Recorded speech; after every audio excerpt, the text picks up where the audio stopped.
வணக்கம், நான் உங்கள் யுவராணி. இன்னைக்கு நம்ம வயநாடு பகுதிக்கு வந்தாச்சு. இன்னைக்கு எங்களால முடிஞ்ச வரைக்கும் எவ்வளவு ஹெல்ப் பண்ண முடியுமோ பண்ணிருக்கோம். நாங்க கொஞ்சம் திங்ஸ் கொண்டு வந்திருக்கோம். அது இன்னைக்கு நைட்டு நம்ம டிஸ்ட்ரிபியூட் பண்ணிடுவோம். இங்க நிறைய பெண்களும் குழந்தைகளும் இருக்கிறதுனால இன்னும் கொஞ்சம் திங்ஸ் கேட்டிருக்காங்க.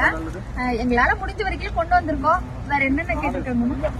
விஸ்பர் கேட்டிருக்காங்க, அதுக்கப்புறம் உள்ளாடைகள் கேட்டிருக்காங்க, நைட்டிஸ் கேட்டிருக்காங்க, ஜென்ஸ் எல்லாருக்கும் லுங்கி அந்த மாதிரி அவங்களுக்கு உள்ளாடைகள் தேவைப்படும். குழந்தைங்களுக்கு தேவையான பாம்பஸ் இதெல்லாம் கேட்டிருக்காங்க, அவங்களுக்கு உள்ளாடைகள், குழந்தைங்களுக்கான ட்ரெஸ், பிஸ்கட்ஸ் இதெல்லாம் கேட்டிருக்காங்க. பின்னாடி வீடு இருந்ததுல வீடெல்லாம் தரமட்டமாயிடுச்சு. எதுவுமே அவங்களால எடுத்துட்டு போக முடியல. பேசிக் மெடிசன்ஸ் பண்ண முடியல. எல்லாமே ஏன்னா இங்க தண்ணி சேத்துல இருந்து எங்களோட கால்வெல்லாம் பாத்தீங்கன்னா ரொம்ப இண்டிவிஜுவல் மாதிரி அவங்களுக்கு சிச்சுவேஷன் ரொம்ப ஒஸ்டா தான் இருக்கும். அது மட்டும் இல்ல, இந்த பதிவு எதுக்காக நாங்க போடுறோம் அப்படின்னா உங்க மூலமா எங்களுக்கு ஹெல்ப் வேணும். அதனால